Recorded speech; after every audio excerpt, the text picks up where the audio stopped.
How are you doing? Yeah, fine. Thank you. Yeah, all good. Got a massive fish and chips. It was a bit of a mistake, I think. I can tell. You sound like you're in a food coma. I feel like that, to be fair. All right, so... Massive fish and chips and a sausage. And a sausage. Oh, my God. I didn't eat all the rest of the day, though, to be fair. So it's like intermittent fasting. Actually, you're being healthy. The worst possible choice. Like, eat nothing all day and then a gigantic box of chips. And Oh, man. That happened to me the other day. I was filming K47 with my brother, and I streamed late, had to get up early, set the board up. He had to leave early, so we had to like go quickly. And so I just didn't eat anything until about 7. And then Mrs. Mordian bought like a massive pizza, and I just gorged on it, and then just literally passed out almost comically. Like I was one step away from just falling into the plate that I just cleared. So I was like, oh, I'm gonna go. She was like, go lie on the sofa. So I just sort of lay on the sofa, just like. That's good. Yeah. It's good when you get to the age where your wife or girlfriend's like, go and have a sleep, have a lie down. You need it. You look like you need it. You look like you need it. Yeah. Anyway. All right. So what? Come and make some good points. So this isn't directed to you. It's actually like a general thing I've felt for a while, where it's just kind of like there's loads of stuff where I feel like it's really, because there is this talk, like you say, of loads of people, this sense of people coming into 40k or just hobbies in general and all this sort of stuff.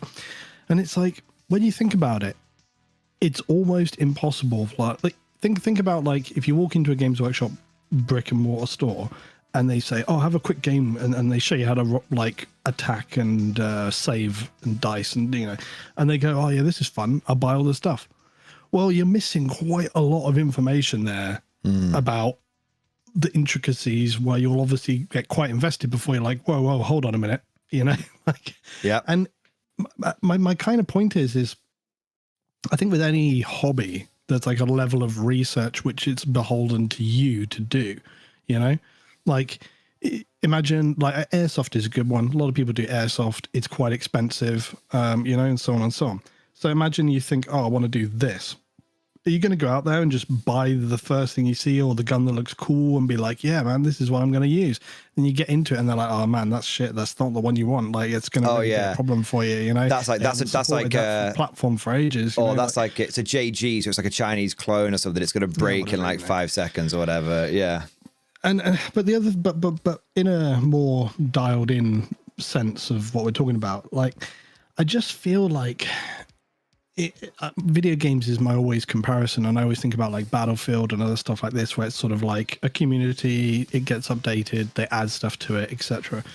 And there's loads of elements to it. So, for example, people talking about like, oh, if 11th doesn't land, I might give it a miss. Yeah, fair enough. Like, if it's not working for you, give it a miss. I mean, that's not like that was untrue in previous editions, where people could just say, you know what, I'm going to give this a miss.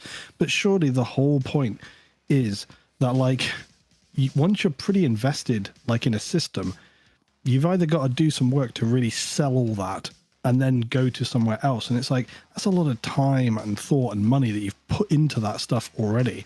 And obviously it is part of 40k and Warhammer in general, like whether it's fantasy or whatever, that you buy the models and then they work for you for a good long time, decades down the line. You can still use those models to a degree. Obviously stuff gets pulled back and swapped out and all this kind of stuff. But I just feel like, so my point is you're pretty invested in something. It's like people talk about Star Citizen. Do you know that game? You must know that game. Still in early access, right? Yeah, it's been ongoing for ages. But there is this whole talk of, would people, because basically to play Star Citizen, a lot of people had to like physically buy ship models. You had to and the whole point was, it's sort of like supposed to be, the community invests in the game, then they use the money to build the game, so it's like this ongoing thing, right? But there has been a lot of conversation, I know, where people have said, hey, look, some of these guys have spent like $1,000 on buying ships in the game, and it's almost like they're so invested in it, they can't let it fail at this point, you know? Like they're sort of too invested in it to kind of walk away. And I feel like sometimes it's a bit like that with 40k or a thing where it's like, hey, look, if you've got 3 armies of 40k and you do all this stuff and you got all the books and you're quite invested in it. And so, yeah, that's the term, isn't it? Warforged sunk cost fallacy. Yeah. It's like, you know, are you really going to walk away? Or are you going to go, well, yeah, let's see how it is in a year or two? You know, like it's that kind of thing. Whereas if you're just doing one of, and this is what got me thinking about it, was when you were talking about like other stuff like Underworld or these sort of side systems.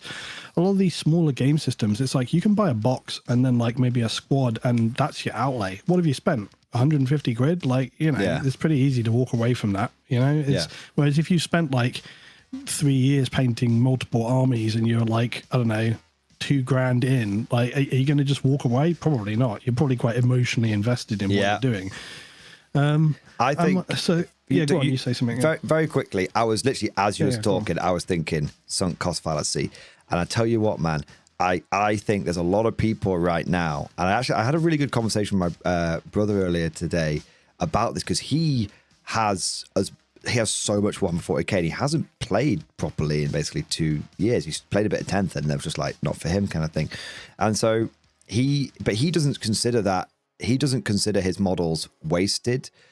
He's basically like, they're just in stasis, and he hasn't crashed out. And, you know, he said, he looks at them, he enjoys them and all that kind of stuff. But really, he's basically just like waiting for 40k to just like as he put it, unfuck itself. And then, I mean, because obviously that's his perspective. And then I said to him, yeah, I said to him, and that was it. He said, I don't think I'm really going to come back to Warhammer 40k because I've been waiting and it just looks like they're going in a certain direction. And I was like, yeah, but what if they release Warhammer 40k Classic Edition tomorrow and it was just like 4th edition remastered? He went, well, then I'll be playing 40k tomorrow. And so it's a case where I think there's a bit of sunk cost fallacy. And I think there's a lot of wait and see. But I think this idea that you said that people are like, they're really invested. They don't want it to fail, or not even that they don't want to fail. They can't like mentally square it away for it to fail. So it has to keep going kind of thing. And I think there's a lot of people right now that I don't know if I'm going to try and describe it rather than explain it. There's a lot of people right now that have a niggling thought at the back of their mind that they don't want to turn around and face head on. That's what I would say. I mean, I think my other thing that I'll come to is, well, there's the sort of the business thing where it's kind of like this sentiment that you're talking about, and that I see other people saying as well, where it's sort of like feels like they're GWs. And to be clear, it's really hard to know, like you said as well, it's really hard to know what their ultimate overarching sort of intention is with the game. Like, they never come out and say, hey, this year we're going all in competitive. They never come out and say, you know, like, you don't really know how they're trying to balance it. I've said for a long time, like, they really need to separate those two things clearly. Like, make it so that over here you've got narrative, over here you've got the thing. And I guess it would take money, but like, in my mind, the way that would work is you have two apps. You have one which is competitive focused and it gets constantly updated with like rules and da-da-da-da-da. You have the other one which is for narrative, call it whatever you want. I hate the term casual, narrative play, whatever, you know. So it's that, and within that app, you know what else you've got? You've got all the legend stuff. It's all loaded in there. It's all got points. Those points rarely change. Maybe every 6 months they give it a little nudge based on what's been happening in competitive. You've got two separate things going on. So that way you've got people like myself who play once, twice a month, maybe probably once a month. You know, that's pretty standard for most more casual people who aren't just like binging every weekend. And you know, and I feel like that's the way to go. But the thing is like I was talking about with like sort of Battlefield and how I've seen with that in the past, people just got so many opinions about how they want it to be. And it's like that with 40k. You've got the competitive people, you've got the people in between, you've got the people burnt out from competitive, you've got the people coming in new, the people who want it more narrative thing. There's so many opinions. It's impossible for them to make a game version now, which is a single thing that will just make everybody fine. Like, that will just not happen. It will not happen. The other thing is like, you know, I'm not trying to be like, oh, you know, Games Workshop, they can't do anything wrong. Absolutely not. But like what I'm saying is that when it comes to balancing a system or a game, it's like, look, if a game comes out and they do nothing and they say, look, we've practiced this down, we really think this is how it works, and we want to make sure that people don't get chopped and changed and pulled around all over the place, so we're going to stick to it as tight as we can. People will be like, this is shit, like, why don't they change this, why don't they change that, da, da, da. It's just like people do it now. They're like, oh, they should change this with Space Marine should feel like this, Custody should feel like this, blah, blah, blah, blah, you know, all this sort of stuff. If they went in and started changing stuff around all the time like they are now, people not happy with that because they're like, oh, fuck, I don't know what's going on. Fucking things changing every week. Oh, it's totally hard to follow, you know. And it's like, well, what the fuck do you want? Do you want okay, you know? So I actually have an answer to this, but carry on. Well, you know, again, it's the same way. It's like, okay, I get it. The competitive side, they see reflective change and they have a certain way of playing and so on and so on. So it's like, yeah, I understand that needs to be tweaked and updated. Personally, for me, I think when I was getting into 10th, the updates in terms of factions and stuff like that with the constant tweaks to their rule systems and stuff like that did feel a little irritating to me. But that's because I was trying to use mainly the books and the codexes and stuff like that. And so you have to get the PDFs, and you download the PDFs, and it's like you got to read it all, and it's like, oh, this is irritating, you know. Once I started sort of using that stuff on the side, but mainly using the app to just kind of keep things going, well, because it all gets just updated in there, it's quite easy to keep track of, because it's like if only a few things change, it's all sort of locked in there. And I mean, we've talked about this, and I think a lot of people talk about this. I do feel like refining apps and pushing towards the apps is the way to go, just because of the nature of you want to be able to have it be organic and update and stuff like that as you go along, right? But yeah, I just think that disparity between different things that people want from a game is going to make it very, very difficult. And you know, I think the other thing is I think that what people want from the game now is I don't think you can really compare now to like 2nd edition, 3rd edition, 4th edition, because it's like back in the day, people sort of accepted like this is the game and this is how we're playing it, and it doesn't really get updated or changed, so everybody just makes it work. You know, if they don't like something, they tweak it or whatever.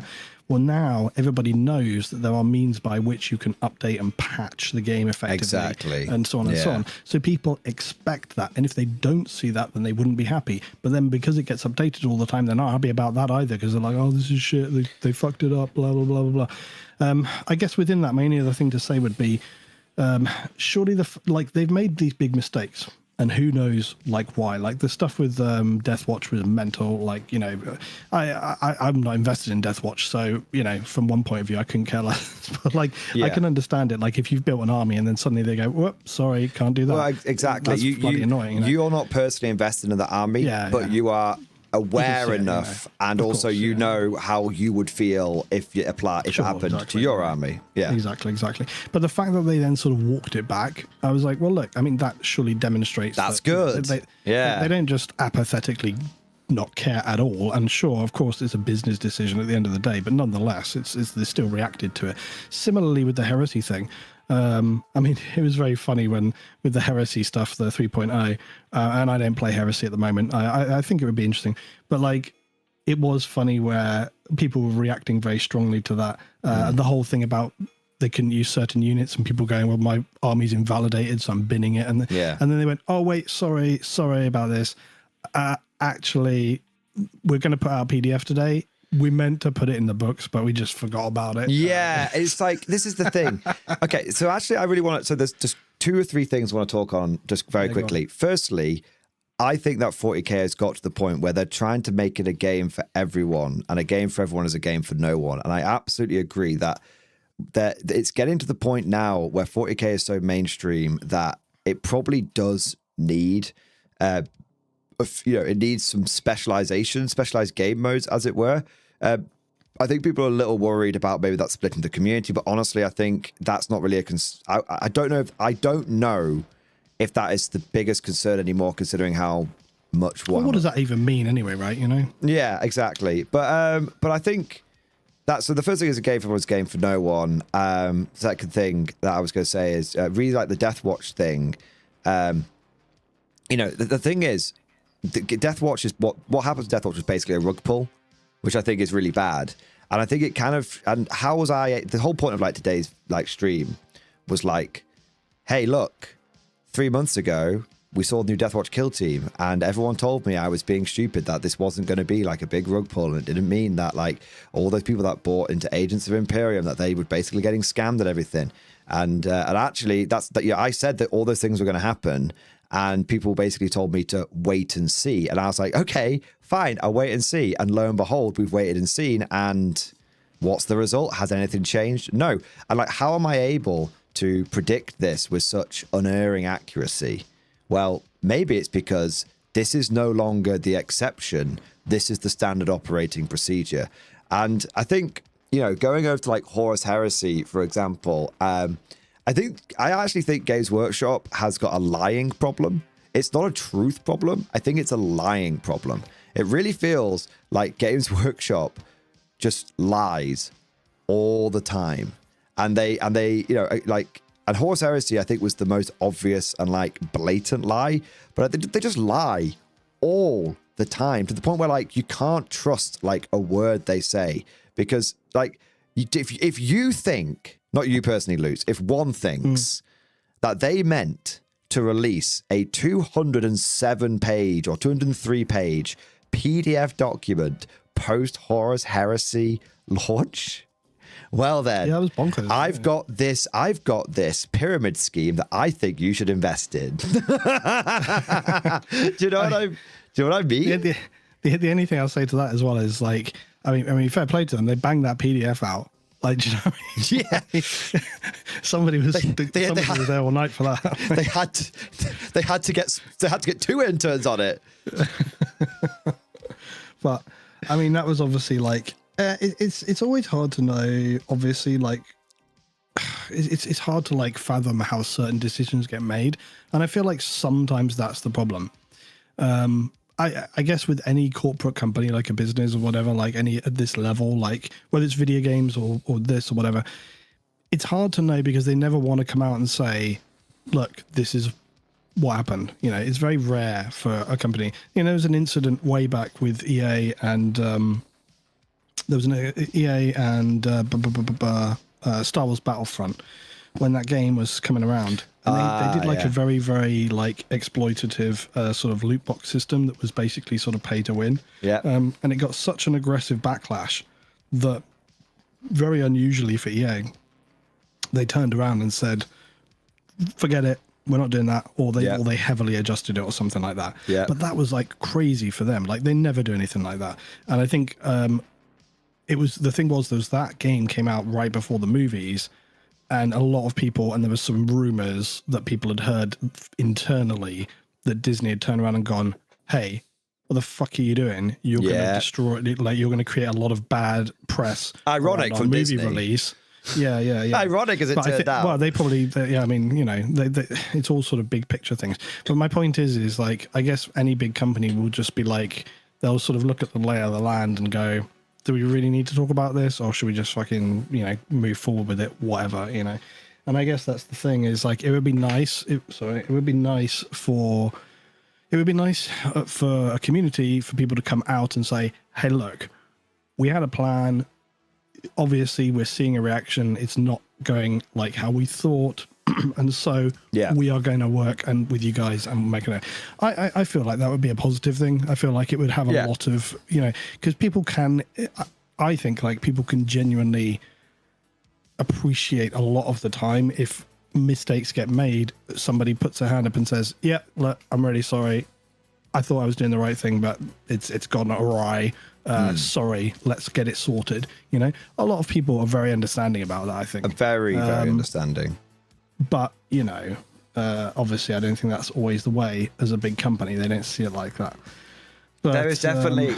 so I know from talking to people in Games Workshop, people who former employees, current employees, that there is a sense... And this was actually... The first time this was mentioned to me was actually, I think, 3 years ago. So I can... Maybe 4. So I can imagine that maybe if this sentiment was starting to creep in then, it might actually explain a lot of why they do what they do now. which is the sentiment was no matter what we do, they being the customers are going to complain anyway. So yeah. we'll just do whatever we want to do then. And I think that's I actually think that explains a lot about what they do. And I also, if we're 4 years on from when that got first mentioned to me, and I think it also, not only explain a lot of what they do, but it also, I think that's a very dangerous line of thinking, because it starts becoming a us versus them kind of mentality, which is obviously something you want to try and avoid if you're a company. You want to be like, no, these are our customers, and we need to make sure our customers are happy, kind of thing. I think that if Games Workshop communicated better with people, and I don't mean like Warhammer community articles, I mean like they acknowledged when there was fuck ups, people would be much more like forgiving with them. And a good example of this is like the Horus Heresy thing. Like the big document, the big PDF came out, and we all knew that this wasn't intended, but sure, that did calm a lot of people down, and that's a great example. I didn't see a lot of people raging after that. But before that, the bloody pitchforks were out. Exactly, it calmed a lot of people down. But I do think there was an element. It was like 2 steps forward, 1 step backwards, because the 2 steps forward are, yes, thank you, GW, you are correcting the ship, well done. But it's like you said, they framed it in a manner of, oh, we always meant to do this. And it's like, nah, come on, buddy. But I think it's worth saying, like, with some of the Warhammer articles, they've got that kind of, they've always had in White Dwarf and other stuff as well, they've always had this sort of slightly winking while talking attitude. And so it's hard sometimes to know whether it's sort of being, because it's very difficult to tell people's tone from written, text. And part of me feels like, did they say that? Like, rather than just say, hey guys, we've got a big update for you today, here we are. It was written as, oh, look, we were always going to post this. Well, it is so obviously not true. It makes me think, well, like, nobody would actually write that thinking that everyone would go, oh, well, that's all right. I'm glad that they were always going to do this. So nobody was buying that. So my point is like, they must have been writing that with like a bit of sarcasm. Like, no, surely. So I think what it is this very maybe quite cynical, and I'm happy for people to say, Mordian, you're getting paranoid, and that's okay. Like I always say, people disagree with me. I don't mind it. In fact, I encourage it because it makes me reconsider some of the positions that I have. But one thing I would say is, when Games Workshop said stuff like that, what happens is there are some people who are very avid GW defenders. There's that meme, like the big corporation needs protecting, guys. Do you know what I mean? And the Elon boys. Yeah. And there's like this element of, they'll say something like that so they know that the people which are going to rush out and defend them will point to that and say, see, look. And actually, it isn't true, but the defenders will use it to basically argue GW for them, so they don't have to do it themselves in the comment section, as it were. And then people start, then it's the community arguing amongst each other rather than pointing sure, at each other. It has to be like mildly plausible. Like, yeah, but some people, come on, Lutz, you are a reasonable, intelligent person. Therefore, you're an exception to humanity. Like, God's sakes. Yeah. Okay, so I'm going to ask you a question now, and if you're not comfortable answering it, I understand. I understand. Yeah, go for it. Pineapple on pizza or not? No, that's not it. No. How do you feel about the current state of Warhammer 40k? And this can be from whatever perspective you want. It could be from a lore perspective, a collective perspective, a gameplay perspective. Just what are your thoughts and feelings right now? And if they're, I know we've got a lot of people in chat right now who, are waving pitchforks around and stuff, but if you are feeling positive and stuff, please tell us. Okay? So I think that, okay, I'll talk about the tabletop first because you're mainly here for talking about that. But then I'll just quickly mention lore after. I mean, so as a player, I've people here that know me and you know that I don't go to tournaments regularly. I don't sort of like chop and change armies around every week, trying to work out, that's not what I'm doing. I've always played in a more kind of relaxed environment. I like to have a game over a day. I like to make some custom adjustments and things. And if somebody says to me, hey, look, this is, I'm 10 points over, is that an issue? Whatever, don't care. It's just, I like to sort of, if we say, hey, should we just not use all the strats today? We forget about these ones. I don't like this. Make adjustments. So my point that I'm trying to make is, I already play a fairly bastardized version of 40k because I like to play it more for the story that unfolds from playing the game more than these are the rules, With that said, surprisingly, of the games I've played where I've played like straight 10th with any of the new decks or whatever, generally have found it to be pretty fine. Haven't hated it. I went and played that tabletop tactics day. It was fine. Had a good time with it. The pressure really was high for me because of the amount of time we had to play those games in, which felt uncomfortable for me. But it was an interesting day. I think some things that I have seen spoken to with 40k do gel though. I think one of the biggest criticisms I see is that certain armies do not play as the correct sort of way that they should. Like Custodes is a good one, but then Custodes is kind of a weird army. I personally don't feel like Custodes should be an army in the first place because I feel like they should be powerful characters which you can attach into other armies rather than an army itself. I just feel like I agree. Because we always have a conversation about you can't do the lore like in the tabletop. We understand that. Everybody understands that. Like you can't have Eldar weapons be as they actually are because every army would just get deleted. And so on and so on. But at the same time, it has to slightly make sense. Custodes as an army don't make sense in 40k because they should, by just default, wipe everything off the table. Like if you're going by the law, like they. It's like one Custodes can handle most 2,000 point armies on their own. Like it's, pretty much, give or take. Anyway, my point is that certain armies, from what I hear a lot of the time, like I'm saying from, just seeing on social media, hearing the odd podcast, watching some odd YouTube video, watching a battle report here and there, what I tend to feel and hear a lot of the time is that, certain armies are just not playing as they should. Certain armies are feeling more like a horde army and they shouldn't be like that. This kind of, you talked about this with like how the guard is and the certain changes, or other armies you come up against and it like feels more like a guard, sort of setup or whatever. Space Marines, who is it? I think I saw Liam today even, or the other day, talking about how the assault, the sort of Vanguard Marines don't play like Vanguard. Like they should be sort of striking forward and then smashing in, and they should do a lot of damage, and then the rest of your army comes up. And the sort of the rules around that unit should reflect that. And I think one of my, sorry, that's my cat next to the mic. That's okay. We like, that's totally okay, man. The jingle. We like cats. So my, how do I feel about 10th edition? I think that it needs to tie more to that sort of narrative sense.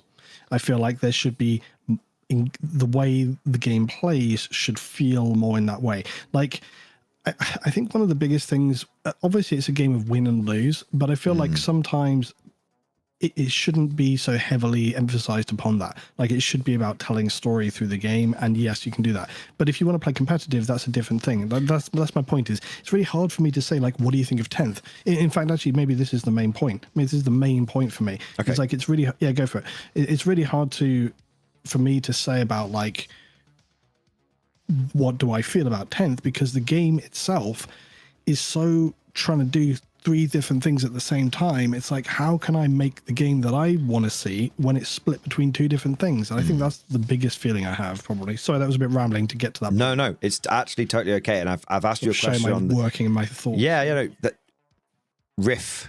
We don't mind when people riff. It's actually like, that's, I think people prefer that in many ways, rather than like almost like pre-formulated answers, So one thing I would say is I absolutely agree with you. And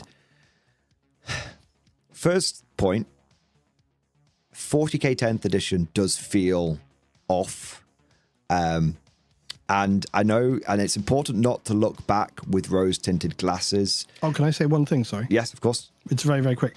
One of the things I see you and I think a couple of other people say for a while is that 10th edition is just not interesting. Like I seem to see this quite often. People say it's kind of boring. It's not interesting. I don't feel like that. But I wonder if it's because my mentality of the way I look at a table when I'm playing the game, I kind of create a narrative in my mind whilst I'm playing.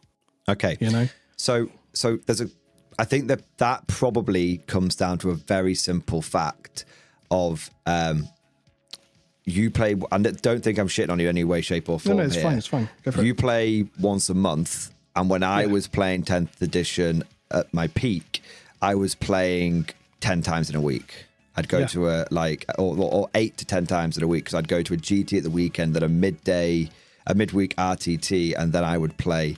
And that's an extreme example. That's an extreme example. Because you've got like two large parts of a community there. There is a lot of people who are like guys who've got families working all the time, and their downtime, they invest their disposable income in something they love, and then they want to get a good game every sort of month or whatever. Yeah. On the other hand, you've got people who play because they want that game mechanic. They want to grind it out like yourself.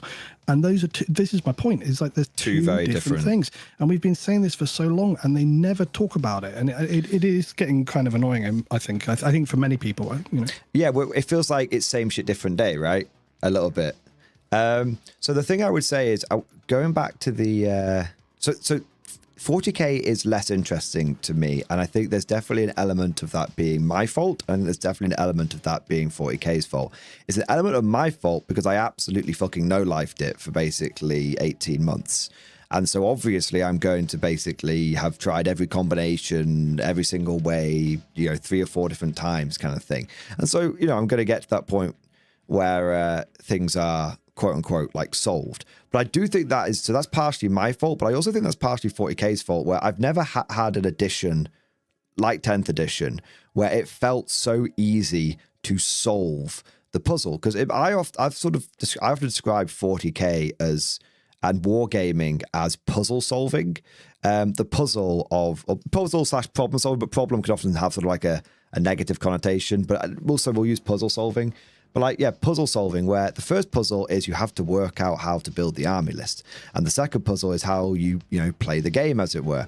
And so the first puzzle of building an army list it's too easy to solve, because you just basically bang, it takes like 2 minutes to build, 2 or 3 minutes to build a 40k army list, and to get yourself like 90% of the way there. And in many ways that's actually boring, because I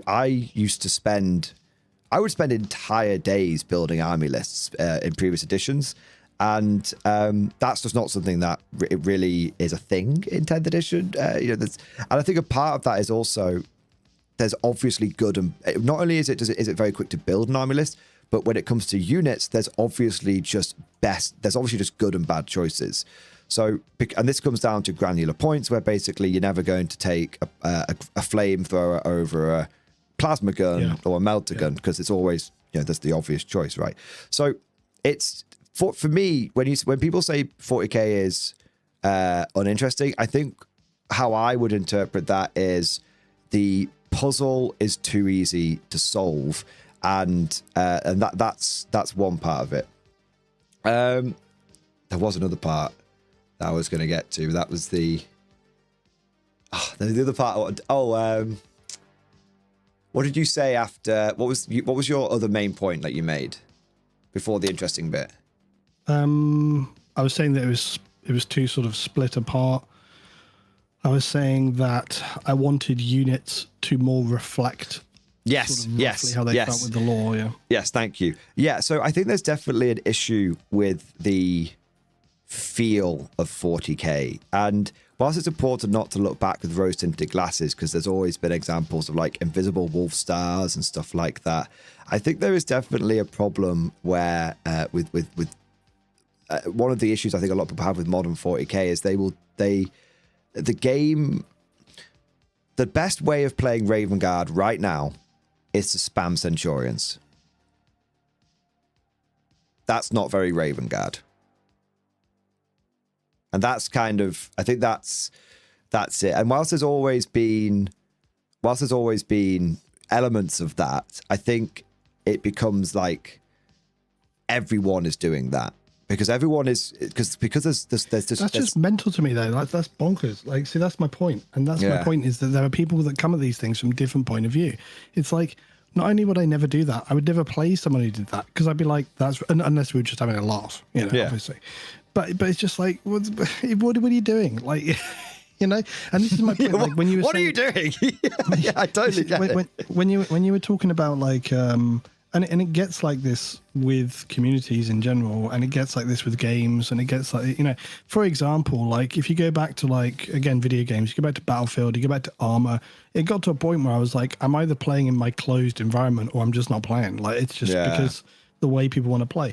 And it's like, that's the point is like, hey, look, if you don't care or you're just happy to play against any list, whatever, go to events. Yeah, fine. Go to events and you'll just come up against people and you'll just play as the cards are dealt and see what happens, right? See if you can beat it. Fair enough. But it's like once you're in the sort of more standard club or like home environment, it's like that stuff's not coming up.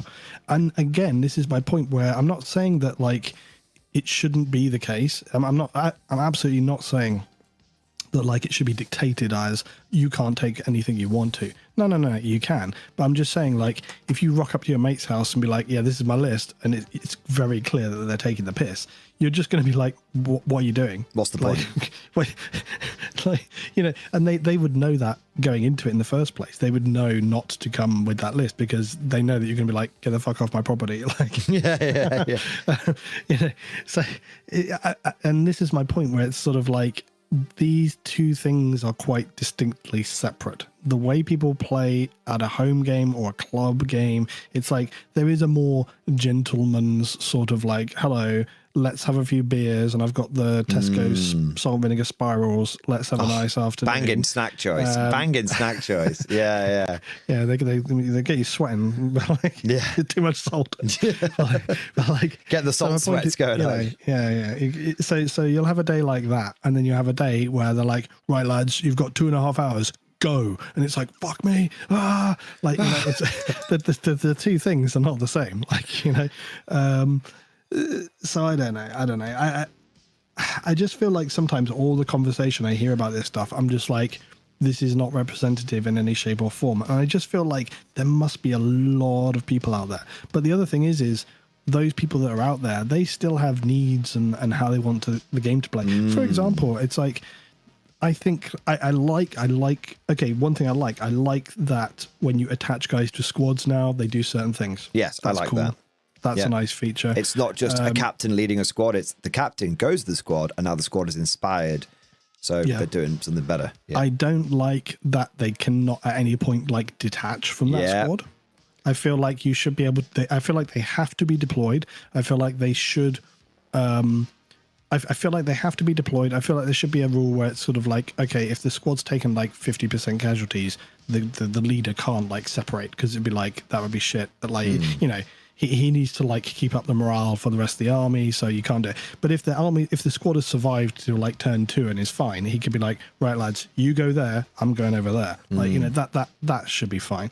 I feel like there should be other things that add flavor. For example, it's cool we have detachments, but what if you mixed into that? Okay, so you choose your detachment for your army, so you know kind of roughly what the army is doing. But then what if whatever kind of epic character gets adds a twist to that detachment, you know? So it's like, okay, the army does this, but when this guy's leading it, when he leads an army, obviously it would have to be like standard. So it's like kind of in the same way when you lead a squad, basically. It's exactly the same functionality. It's like if you're leading a squad, he does this. If he's leading an army, they get this. Yeah. You know? And it's like a tactical bonus and a strategic bonus. Yeah. That's how you could call it. Like imagine if you have like a chaplain Terminator leading an army. What if you have a Chaos Lord leading an army? What if you have Gilliman leading the army? You know, like it should just be, you know, like for example, if Gilliman's leading an army, that should be like bang, no morale tests. You know? Yeah, something like, crazy. But he's like 500 points. Yeah, of course. And if he dies, then everyone gets really upset. Yes, something. Yeah, immediately everybody. Yeah, maybe immediately everybody can't move, or they have to take like something. But again, do you see how that would add like a narrative flavor while simultaneously making games kind of bit more interesting? Like, yes, absolutely. And again, maybe agree. it's option. Maybe you can choose to ignore that. Like it's an option, you know. I absolutely agree, and I think so. When we talk about the addition of loss, we often talk about this through the practical lens of models that have been lost and units that have been removed, which just makes sense because they're the visible, tangible things which get taken out of the game. But I actually think when we talk about the loss of flavor, I think what's actually deeper, because I think you touched upon this before. Things have always come and gone away. You know, that there's you know, I don't have penal legion squads in my army anymore. I don't have Colonel Lash. That's mental as well. It's really annoying. There's all sorts of little, you know, units that were available in 3rd, not available in 4th, available in 5th, you know, then in 6th, blah, blah, blah. There's always been an element of units coming and going. And and what's kind of interesting is we've always rolled with the punches before. So what is different between what's happened in the past and what's happened now? And I think what's different is what happened in the past, what happens now, is it kind of feels, and this sort of comes down to this, what I was saying before, like the puzzle being solved, the puzzle being too easy to solve. But I think that's actually part of game design. I think Games Workshop essentially, how to put this? They don't have all the layers that used to exist before. And there was an element of, there were layers that, if you look at a game like, I think, rather than looking at games in the past, let's look at a game that exists right now, which a lot of people will actually be quite familiar with, which is Warhammer the Old World.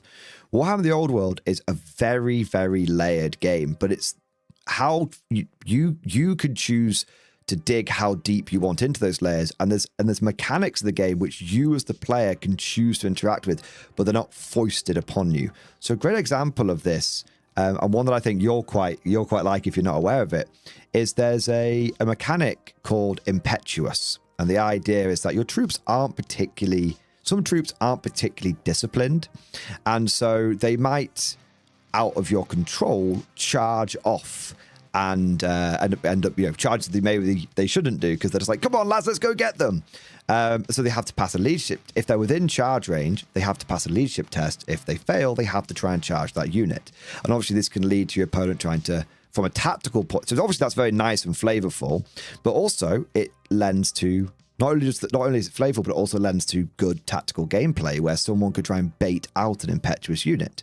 Now, obviously, impetuous that you know, to the 40k mind, that's going to sound terribly inconsistent. But here's the thing. That is not foisted upon you as a player, because you as the player have ways of interacting with that. Firstly, you can attach characters to units, which will give them a much higher leadership value. You can pay for units to become veteran, which allows them to re-roll those kinds of tests. And also, if you're an army like Orcs, so a lot of armies have like 1 or 2 impetuous units, like Bretonian, like young knights that are trying to prove themselves, they've got it, for example, but the whole army doesn't have it. But then you've got Orcs and Goblins where your whole army has impetuous, which obviously sounds really debilitating. But then they have a way you can manage it via Black Orcs, which are the biggest and strongest Orcs. And if you've got Black Orcs in your army, any unit that's near, and it could be any Black Orc unit, whether it's a boss or whether it's like dudes on like boar or dudes on foot, whatever it is, as long as you've got Black Orcs in your army, any Orcs that are nearby them do as they're told, because the Black Orcs basically glare over them sternly and like, you better not charge off, you better do as you're told, the boss has got a plan. And so the mechanic is there, and obviously it's very flavorful for Orcs to charge off and do things they shouldn't do. But if you're a competitive player that doesn't want to have your army have a mind of its own, and you want to have control over your army, the tools are there for you to interact with, and it's up to you, the player, how much randomness you add into your game. Yeah. Well, you just don't have that choice in 40k anymore. It's just that kind of stuff doesn't exist. I mean, so 2 things. You know, a good example of what summarizes me as a player is like, if you don't think that I'm putting and throwing plasma trench shotgun on Dreer instead of a stupid las. Yeah. You've got another thing coming. Like, I'm doing that and I'm going to play it. And it's like, if you don't want to play with that on the table, I'm not playing with him. So, you know, bad luck. Okay. It's because it's ridiculous. The other thing is that, I mean, we're talking about sort of like Games Workshop and as a business and da-da-da-da-da. So when we're talking about armies feeling like they should feel, and I was talking about Custodes earlier, they have a massive problem with Space Marines. And the massive problem is Space Marines should be an elite army where you have very few sort of infantry, unless you are obviously fighting other Space Marines, you know. And obviously I get that it's supposed to be points-based, blah, blah, blah, blah. Okay, get it. But like 3 Space Marines can do a lot of damage. Look at the Space Marine 2 gameplay, where you literally rinse through like an entire like sector of Tyranids on your own. Space Marines should be able to handle a lot, right? Now that doesn't mean that you still can't have an army where you're playing with like, I don't know, let's just say like 3 squads of Marines, a dreadnought, a couple of tanks, a leader dude, and some other bits and bobs, right? Fine, you can have that army, but that Tyranid army that you're going to play on the board table is going to be big comparatively. Like, you know? So my point is like the way Space Marines in my mind should feel to play should be when you lose a Marine, you're like, fuck, like, you know, right? Whereas if you lose like 30 Hormagaunts, you'd be like, yeah, whatever, I've still got another 100 on the table. Like, you know, like, and that to me, like, just in a very, very, very general sense, that to me, I think, because we're trying to sort of drill down to like, how do I feel? Yeah. That to me, I think summarizes it. And conversely, that's why it's really stupid that like penal troops are not a thing anymore. Well, I think that comes down to them playing it too safe, doesn't it? Like they removed they removed the in Horse Heresy 2.0 militia. Your levies were very much described as these are people who have been rounded out of prisons. There's an explosive collar on the neck, and if they run away, everyone dies. And that was reflected in the rules. And in Horse Heresy 3.0 militia, the bomb collars are gone, and the penal troops stick around. Yeah. They're no longer they're no longer penal troops. They're actually just levies. It's a big difference. Exactly. Yeah. But I mean, for example, in my quite absurd Imperial Guard army, that is still in progress and going quite well, by the way. Nice. I'm getting on with it. Nice. But, like, I'm trying to do in between stuff. But for example, I've already shown you my ridiculous army list for that. Yeah. And so I've got penal troops in that army, and they are just push fit guards, and I'm painting them orange so they stand out. Yes. It's like, they go up front and they're supposed to be seen because you want the enemy to fire at them. Yeah. So it's like, we want the enemy to waste their whatever on them, you know, so we want them to show up their positions by shooting at them. So we're making them a nice, easy target. I mean, I would love to do that. So, you know, imagine, you know, we've got our guard. You mean, you know what the 10th edition guard data sheets like right now, you know, Cadians and all that. And they're fine, don't get me wrong. But it feels like, and I think, you know what's interesting? I think, Paul's Bad at Stuff, if that's the name of the channel. I've seen a few of his bits pop up. He actually did a video on this, which was very clearly intended to rage bait not only me but also the entire Imperial Guard community. And so, as someone who I think is a master baiter, I respected and liked that video quite a lot. And his video was, "I don't like the Imperial Guard," and obviously, and I went into that ready to lose my shit. And by the end of that video, I was like, he's actually right. He was like, the guys that are in the guard right now all feel like they're actually competent and they're the best of the best. And actually, what happened to the shit munchers? What happened I've seen people argue that though. Because I in the past, in a lot of my videos, have been like, the Imperial Guard, basically they get given a gun and told to walk up and down a bit, and then bang, they're out there and they just get chopped up. And I've seen a few people be like, no, that's not how it is. The Imperial Guard are like actually the elite human soldiers. And it's like, okay, that isn't completely incorrect. Like on many, many planets, that is true. Like if you go to Mordian, if you go to Krieg, if you go to Valhalla, if you go to thing, but there are a lot of planets where they literally go, here's your gun, walk over that way. Like, Yeah, and also saying like what the Imperial Guard is meant to be is actually almost a reductive point, because the whole point of the Imperial Guard is that there's a million worlds and they all produce different regiments. And The whole point is to literally choke with numbers, basically. You know? Well, the thing is like there will be some regiments which are really elite, and there'll be some regiments which are really chaffy, you know, full of shit munchers. And previously you could have your elite guys, or your elite feeling regiment, or you could have your shit muncher regiment. And the thing is now there's only elite guys, because every squad is rocking around with plasma guns and melter guns and is, you know, really competent. And I think, you know, you should have shit munchers walking around with just las guns and who just die. Like their job is to be cannon fodder. Yeah, not all guardsmen. Yeah, exactly. Not all guardsmen are Acadians, Mara Hill. Yeah. So yeah, I think there's an element of. I think the reason this has happened is actually it's very easy to explain. Games Workshop has been following a policy of, if we don't make the rules for it, if we don't make the models for it, we're not going to have the rules for it. And I think the issue is that basically there was a lot of stuff they didn't make models for. But there are a lot of factions which have been around a long time. I mean, the last new faction was Votan, and before that, it was Tau in like 3rd edition, or maybe Admech. But the point is, like, most of the factions that have been around a long time, and they were designed a long time ago, and a lot of that legacy design has actually successfully carried on through to where we are today, which is kind of incredible when you think about it. But they were designed fundamentally with certain aspects in mind, and the company that originally designed them didn't design them with the policy of, well, if we don't make the models for them, we're not going to make the rules for them. And so some of these units over time became very important to how certain armies played.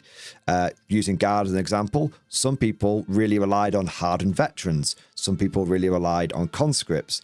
And other people relied on guardsmen in the middle. And then we get to where we are now, and the people that relied on veterans aren't there anymore, because they're feeling frustrated because those models aren't there anymore because Games Workshop doesn't make them. But veterans were a really important actually a really important part of the ecosystem. And I often describe units now as part of an ecosystem. And I say like units are like bees. No one thought the bees were that important, so we just sprayed pesticides everywhere, killed all the bees off, and then all the crops started failing, and we realized, oh, bees are actually really important.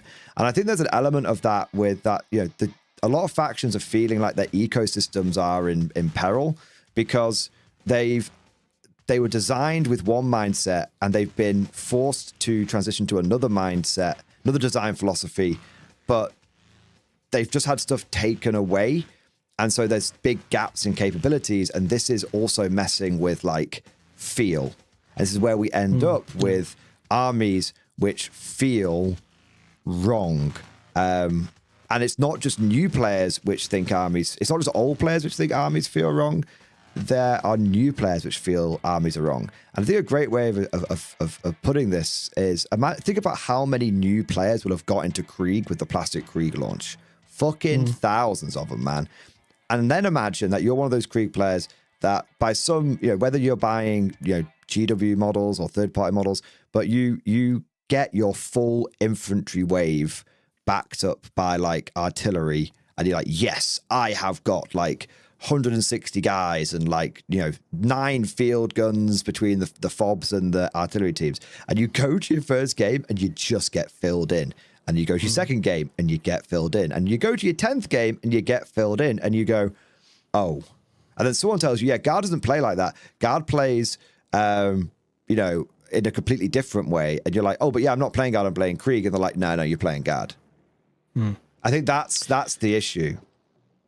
I mean, also, if anybody thinks that you can't win with sheer weight of numbers, tell that to the World Eaters after the Yenna incident. Yeah, is that a law thing? Yes. I don't know the law. You'll have to enlighten me. It's quite a short one. It's quite a short one, but it's a very good one. So basically, the World Eaters, it's in Angron's.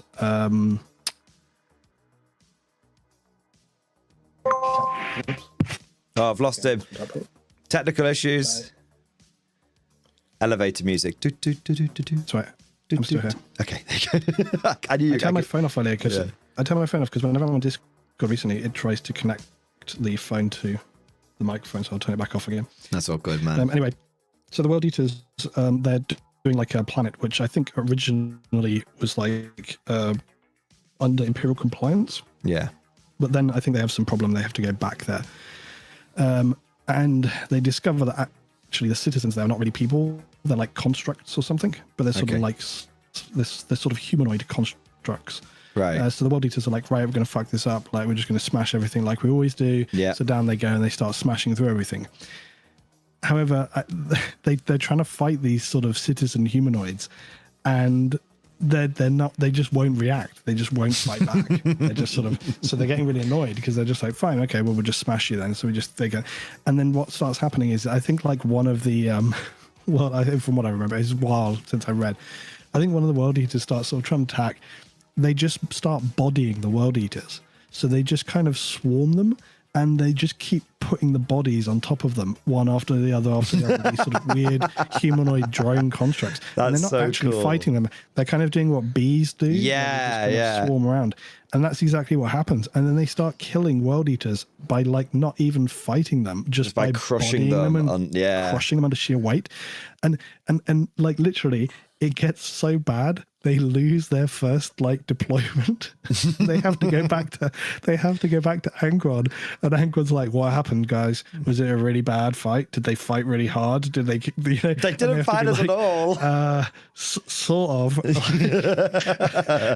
They basically didn't fight us, but we did lose really badly. It's like that scene in Ali G where they're like, dog pile, and everyone starts diving on top. I think from what I recall, it's like it was a really they lost a massive amount of World Eaters in this planet, but part of that was because like I think 1 in 10 World Eaters that was involved got executed by Angron because they failed. He was so angry. Yeah. He was so angry that they couldn't take this planet that was basically like pacifisting them to death. And in the end, they do win, but it took like multiple deployments of like World Eaters, which is like that's mental. Like, yeah. And then in the end, there's a spoiler, but like in the end, what it is I don't think they're Xenos. I think they're Dark Age of Technology human relics. Right. That are like in these stasis pods, and they basically suffered like really severe radiation. So they put themselves in these pods, and they're like kind of VR mind controlling like the planet to make it seem like a kind of human colony. That's really, so cool. It's really bizarre. Yeah. But anyway, so the point is weight of numbers can work if you have enough like trash mobs. So like, yeah, absolutely. And yeah, I think that's an element of things just feeling right.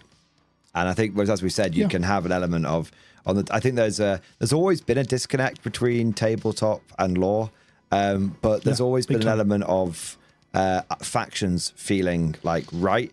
And I think if we sum everything up with why is there some frustration?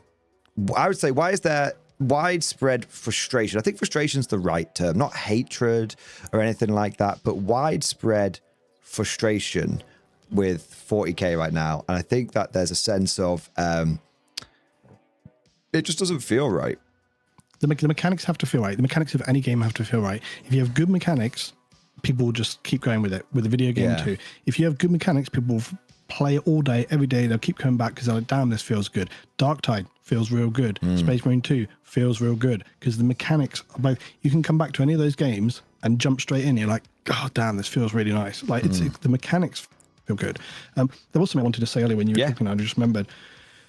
You played a lot of old editions. I just want to give like a couple of examples of things which I have on occasion mentioned to people who I know have only sort of come into the hobby in like the last few years, like 4 years since 8th or whatever. So for example, things I enjoyed. 2nd edition, smoke grenades. You put a smoke grenade out as a template. You can't shoot because you don't have line of sight. Yeah. That's a very clever tactical thing. It changes up the game mode. It gives you flexible sort of tactical choices. That's a hell of a lot better than -1 or whatever. Fuck that. Like that's boring. Okay. Something else. Overwatch. I like how Overwatch worked in 2nd edition. You guys can't move. They get a marker, so they're on Overwatch. They sit there. They can't do anything this turn. They can't move. They can't shoot. But in the other person's turn, they can make a normal shooting. Yeah. That's a big deal because it allows you to do interesting narrative tactical decisions. I'm going to put these guys here in turn 1, and then in the next turn they are covering this lane. Like, that's a clever thing to do, because then if you move out, whereas now it's like, okay, you have your whole first turn, fine, then the next guy comes along and he can move out, but he's moved out, there's no penalty for him to move out there, and then he's just ready to shoot back at you. So again, it's just things like that. I feel like if they added a bit of that, and I tell you why they don't do it, is because they know it will piss off competitive players. Oh, I don't like it because blah, blah, blah, blah, blah. Whatever, you know. Like. I love that. Yeah. I know. You know what? I totally agree, man. And yeah, I think there's good game mechanics are very important. And there's one thing I just want to, it just popped in my head before I forget. You know, why has the frustration come now? Because when 10th edition launched, there was great hope and great promise. And I really, really, really enjoyed the beginning of 10th edition. Well, people were ground down by too much in 9th. There was so much stuff, like all these things. But now I look back at it, I'm like, was there? If you look at where we are now, and then look where we are there, and like, there wasn't that much. I never. This is the other thing. I think a lot of people say stuff, but I think a lot of people say stuff, but it's not my point. quite right. That was my main thing of coming in to talk to you. Was I just wanted to sort of add my thought, which is people get stuck in this cycle of over-analyzing things. And it's like, it's not like bad. It's good to kind of be doing thinking and talking and community engagement and like everybody adding their opinion and sort of trying to come toward a consensus. And, you know, that's good. And despite what people say, I do think they look out there and pay attention to what people are saying. Whether or not they pay attention, they actually do anything about it is another thing entirely. But I do think they see what people are talking about. I think a lot of people think, and they need to feel. And I know that sounds like happy clappy, let's all sing Kumbaya, but no, I actually think you have to not only look at the game, because the moment you start criticizing things like 40k, that people start reeling off like, look at these profit stats, look at this, blah, blah, blah, blah. And it's like, no, don't, stop looking at the numbers. And I know that might sound crazy because you like to look at the numbers and you love your math. Mathhammer has never been more popular. Mathhammer is a fucking joke, by the way. You should never, Mathhammer, if you rely on Mathhammer to try and win games, you're going to lose a lot of games. It sounds insane, but like people treat Mathhammer like it's sacred these days. It's kind of like the cult of Mathhammer. But you need to actually be not just looking at the numbers, but you need to be actually trusting your gut instinct, your gut feeling. And I think there's a lot of people that don't. I think there's a lot of people that have lost touch with their gut feeling around something.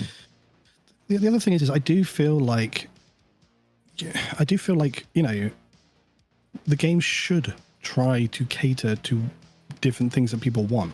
So, and I feel like there's absolutely the space for people to do that. And I get it. For example, when you were talking earlier about how the competitive side can be like puzzle solving. And it's like, I've heard other people say that I've talked to. And when I was trying to practice games and I had some guys helping me out on the tabletop sim, and we were doing that, one of the guys said that. He's like, yeah, if it always was puzzle solving, I like that. You know, I'm like, oh, this guy goes here, this guy goes here, he's got to go there, he's got to go there. What are they going to do which will interfere and mix up with what I know I need to do? And it's kind of like chess in that regard. But for me, it's not about the puzzle solving bit, because I actually like that. I like video games where I puzzle solve. I used to enjoy like city skylines, building stuff, like, because as you build your city, like problems come up, you have to figure out how am I going to change that, what's it going to create as an issue. So it's all that kind of similar thinking. But at the same time, the idea that like building an army list and then being dictated of like, well, at the moment he's going in because I got to take him. If I'm taking him, I got to take that squad. Once that squad's in, and I haven't got enough points to take so-and-so, so I got to take this guy, and that's going to be the best one to do that. And then I'll take a couple of these, and I'm done. You know, you're almost not really making a decision. It's all being dictated for you by other elements. You know, yes, like very true. By the detachment of what you've got to do and the points that take this, and at the moment you can only afford to take him, so you can't take that one. And then you get into the whole issue of, well, in order to be doing that kind of scene, you need to have a bigger army than you're actually playing with, because otherwise you can't swap stuff in and out all the time because the points change all the time. So you got, you know. But for me personally, that is a tedious, sterile way of playing the game, and I could never play like that. It's like it's like me making my ridiculous Necron Lord, where it's literally like I remember when I was playing that game with Winters a little while back, and literally like I was doing really well, and then I was like, you know what, the Lord is going to like, I'm going to use my detachment rule to like pick him up and put him down against your Warlord. And he was like, there's a pretty good chance he's going to die. I'm like, I know, but that's definitely what he's going to do. So that's like, what he would do. Yeah, you know, yeah. It's like, that's how I play. So, you know, all this other stuff for me is just not the way. Anyway, it was a good chat, dude. But I just think, yeah, it's an interesting one, isn't it? I think there's so many variables. It's really, really hard. But like I was saying, I think that if they wanted to, they can make it work. You've just got to try and tease the two things apart. I think it's reached a point where we need to have competitive here and the more kind of chilled, discussive, all day long play over here. I feel like you could do that. And like I say, I quite like how with the recent PDFs as well, they've been like, oh, bang, we're going to put legends into each thing. That's good. That's a step in the right direction, don't you think? Yeah. Yeah, I think it's showing there's some legitimacy to the legends. Like they're not trying to like sideline it. They've gone, look, we're going to lump it all in. Like I think that's a good sign. I think that's a good sign, and I think legends. I think what's happened is, I think people for a long time were looking to Daddy GW to tell them what to do, and now there's a lot of people. I think a lot of people are starting to basically sort of play their own way. And that's what I'm saying. Yeah, and I think in some ways Games Workshop will like that, but I think in some ways they always want to try and capture. They want to keep you looking towards like their products and stuff. So if they sense there's a lot of people that are going to play their own way, they're sensing a lot of people that are wanting things in Legends to be playable, then they'll follow the money. GW always follows the money. And that's what I was going to say. At the end of the day, it is a business thing, and this is what you were saying earlier as well about. Oh, see what happens with 11th. Look, if they don't make the right choices and 11th lands and it lands bad and people are like, fuck this, I'm done, they will notice it. And they will notice it in their profits and sort of like engagement and all this kind of stuff. And as a business, you can't ignore that. You'd have to react. And whether that means you come in and do like an 11, 2.0, 11.5, like you never know. That might have to happen. If it lands real well and everyone's absolutely loving it, well, then they won't need to. Yeah. But if it landed bad and everyone was like, right, I was waiting for this, but I'm done. Like, if it landed like that, if it landed like the Heresy, who knows what they might have to do there. So, there's a lot of variables. Anyway, I'll jump out and before you go, before you go. And by the way, I want to make something clear. If you need to rush off, please go. But I think everyone is very happy to have you here. So if you want to stay, you're very welcome to stay. Okay. So I need to finish edit this bloody video. Okay, that's fair. That's fair. But go on. No, if you're busy, totally get it, man. This is very much like off the cuff, so I don't want to keep if you've got to go on. Well, the super chat that's come in here, and it's from Bad Rabbit, and it's directed to you actually. So big shout out to Bad Rabbit. He said, "Lutz, you should play Conflict 47." Now, I know what you're. I know you're. There's a lot to handle with just 40k on its own. It goes in with what we're talking about, to be fair. So I just want to say one thing, and I'm not going to give you the hard sell because everyone around here, I can hear through the chat the collective eye rolling as I mentioned K47. But everything that it's going to sound kind of insane, but everything that you've sort of said that you want in Warhammer 40k is there in Conflict 47. The factions feel right. The idea of putting down a smoke screen so you can cover your advance exists. The idea of putting a unit on Overwatch, it's called Ambush in Conflict 47, exists. And it's going to sound kind of crazy, man, but it's the first time I've played Warhammer 40k for a long time. I've played a lot of other games as well.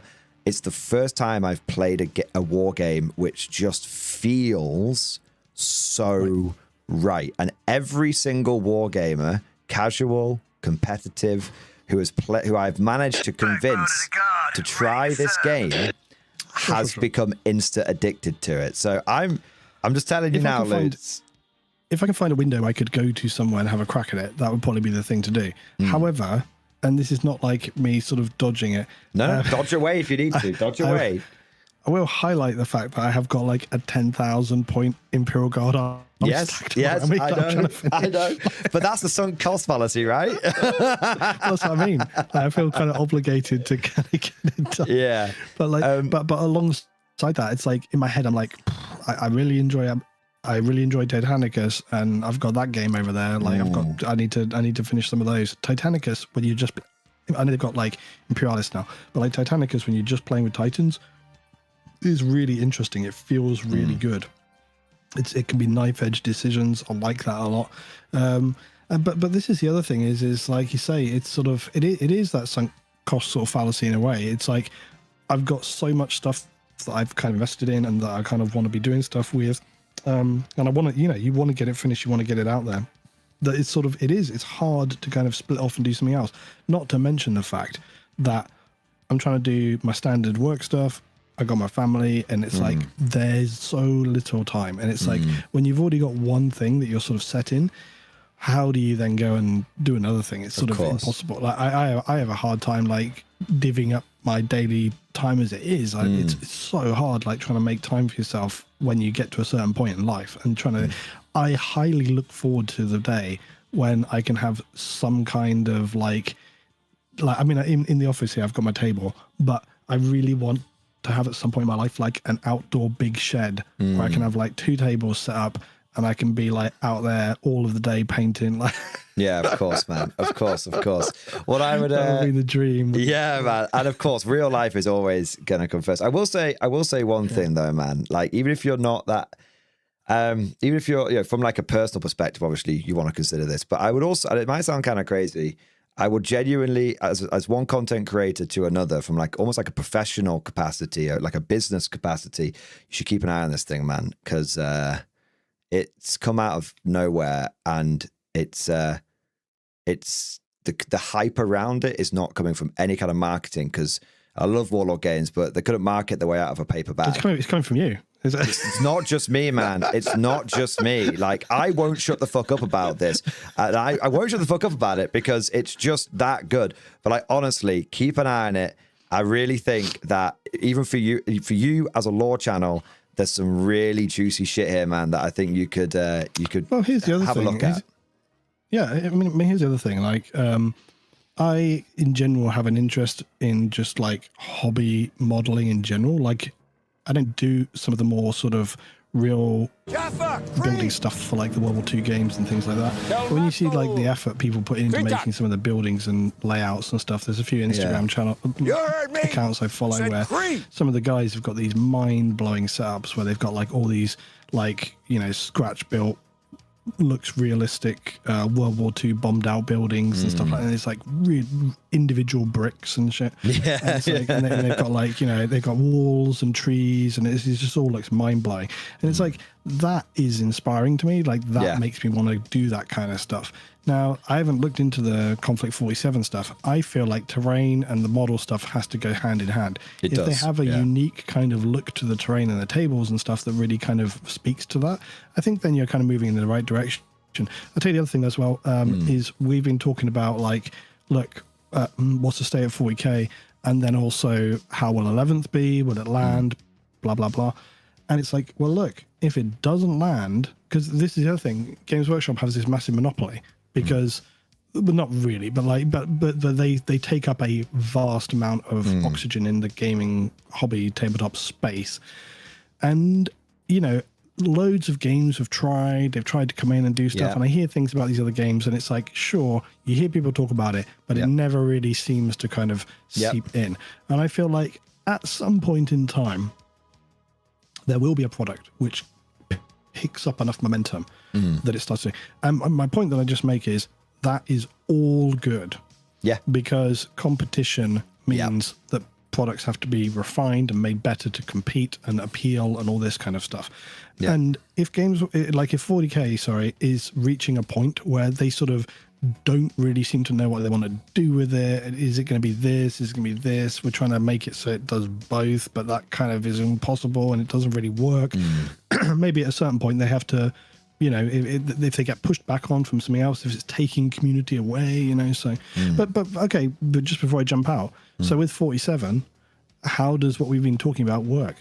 Are people going into it where they want to hyper competitivize it and so on, or is it?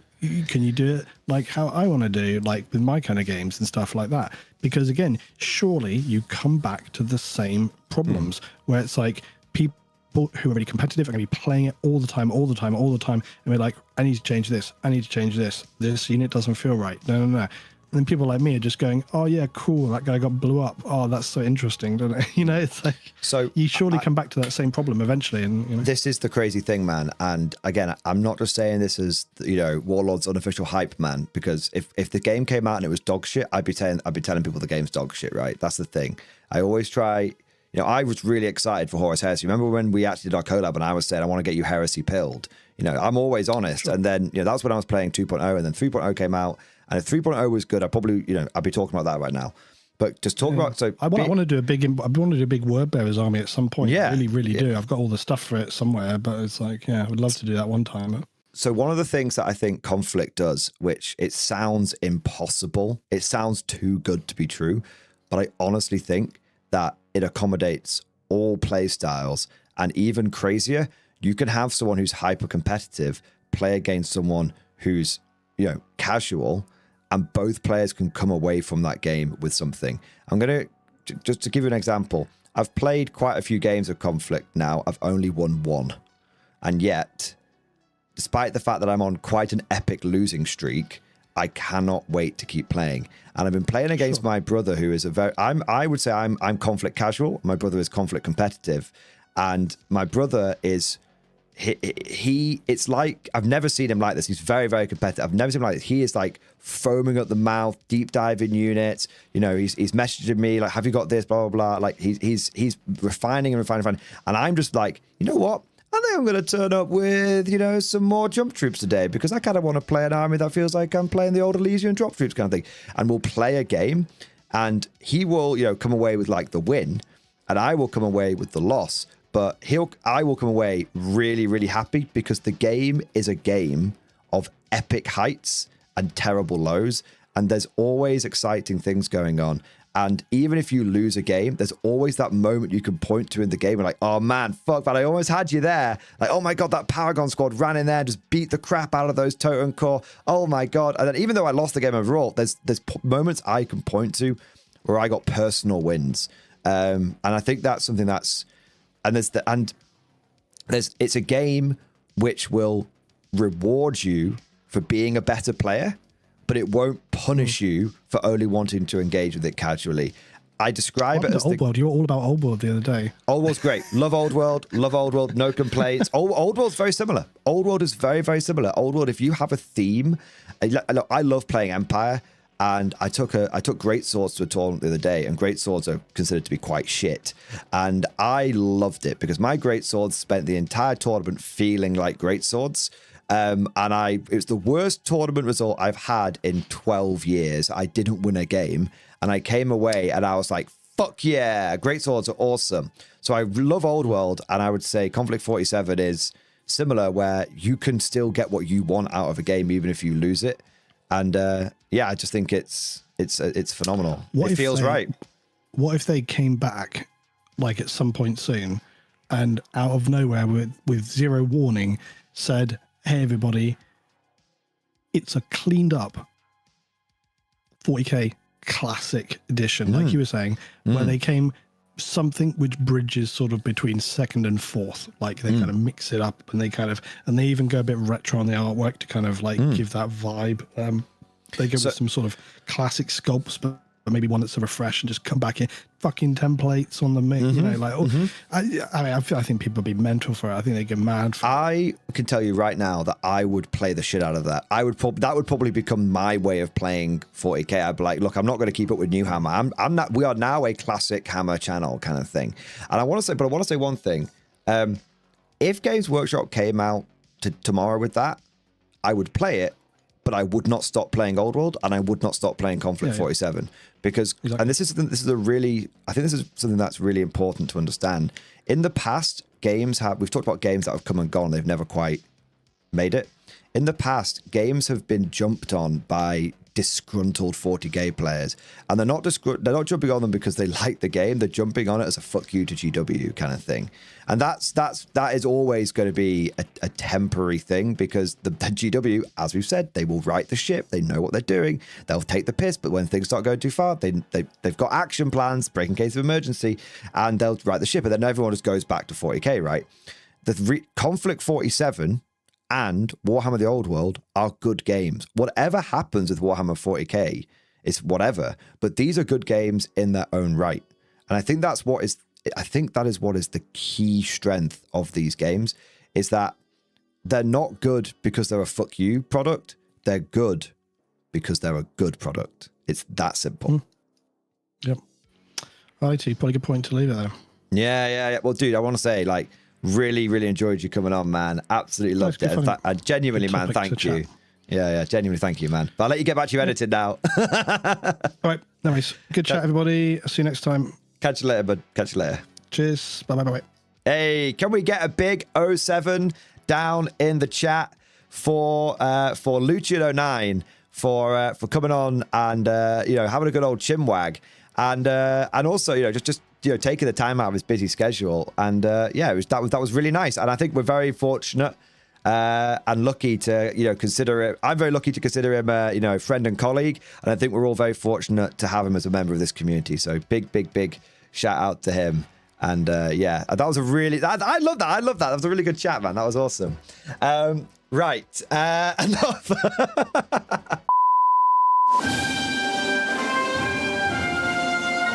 Would you like to know more? If so, then please consider becoming a channel member or patron. By supporting the channel, not only will you be doing your part, but you'll also be helping me create more content for your viewing pleasure and unlocking a whole host of perks. You get everything from a badge next to your name, custom emojis, but the big one is access to the Mordian Glory Discord server, an online community with almost 2,500 active members. It's always popping off in the MG Discord. We've got channels for army lists, hobbying, tactics, stories, and even a pretty spicy meme section as well. For all you greenhorns that wanted to see the Mordian glory hole, today is your lucky day.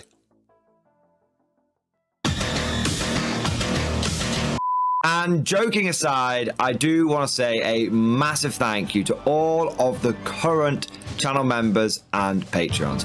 You guys are amazing. Truly the lifeblood of the channel. I could not do Mordian Glory full time without the incredible and generous support of my members. So thank you guys so much.